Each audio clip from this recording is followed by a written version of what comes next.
Tentatively, joined by Republican Congressman Charlie Dent. He's from one of the few swing districts that there are in the country in Pennsylvania, and just like Senator Pryor, Congressman Dent is one of just 6 lawmakers out of 535 who National Journal labeled as actually being at the center of Congress these days based on their vote ratings in 2012. So we wanted to highlight one from each side there. Congressman Dent, let's start with the quick news of the morning. You were just in this meeting of the House Republican Conference. What can you tell me? What was the reaction to this Senate deal? Well, first, let me say I had to leave during the presentation, but the Speaker had said this, that the House is likely to launch its own initiative as early as today. That would do a few things. Essentially use, I believe, the same time frames for the CR and the debt limit as in the Senate negotiations. I believe that would be January 15th for the CR and about February 7th or 8th for the debt limit. It would strike the reinsurance tax, that $63 per head tax for the large self-insureds and the large unions.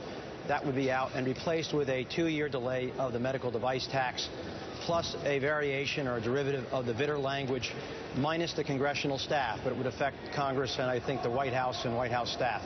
That's essentially the outline that was laid out by the Speaker. I may have forgotten 1 or 2 things, but that's essentially what was laid out, and then I ran over to be with you. Well, I appreciate that. So the important nuggets here are, number one, there's agreement on the spending caps as far as January 15th. There's an agreement on raising the debt limit. The 2 changes, then, what the House is going to do is instead of the reinsurance fee, a 2-year delay. That was the original, that was like the second version of the Collins proposal, 2-year delay on that so-called medical device tax, pacemaker tax. And then the second thing you talked about is the language about whether members of Congress and their staff should fall into the exchanges. And what you said, the difference is here, only members of Congress, not the staff. Correct, and the White House. All in too. So it would be Congress and the White House, and I guess White House staff, but not congressional staff. I'm saying that's from my quick memory. I didn't write this down, but that's my understanding. Okay, and look, we've heard from some of the conservatives in your conference not happy about any of this deal. But you tell me, the fact that House leadership is proposing a deal that looks very similar to the average American, the difference between a delay in the medical tax and its reinsurance fee seems like nothing.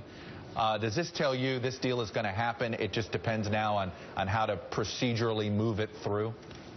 Yes, I believe, look, if the House decides to send over this bill today, and the Senate launches, then I think it shouldn't be very difficult to reconcile the differences between the 2 positions. Personally, I prefer the medical device tax repeal or delay. Right. That's my preference. But look, I'm not going to, I understand very clearly that we have to run this government, we have to fund it, get it reopened, and meet our obligations and not default. That's what's driving this. The other issues, I think, they'll work themselves out, but I do believe there is a basic outline here for a compromise. Well, why should we? I mean, here's sort of the not to belabor this point, but congratulations, you guys are funding the government for a whole 90 days. Now what? Aren't we? Why am I not going to be back here with you on January 14th talking about, well, how are we going to avert this next shutdown? Well, I hope that some lessons were learned. I really do, and I hope that the people who are, more interested in shutting down the government understand now that we do have very basic responsibilities. And between now and whenever that next deadline is or the next alarm clock goes off, we're going to have to deal with a broader fiscal reform. And that means people are going to have to be very serious. They're going to have to, and we're not asking anybody to check their ideologies at the door. We're just asking people to be a problem solver and to be pragmatic and get the job done. None of these agreements have everything I like in them. But at the end of the day, people have to have a capacity to vote yes or to get to yes. It's sorely lacking on both sides of the aisle in Washington, D.C. these days. Well, that's for sure. And it's something that, like I said, we learned in space.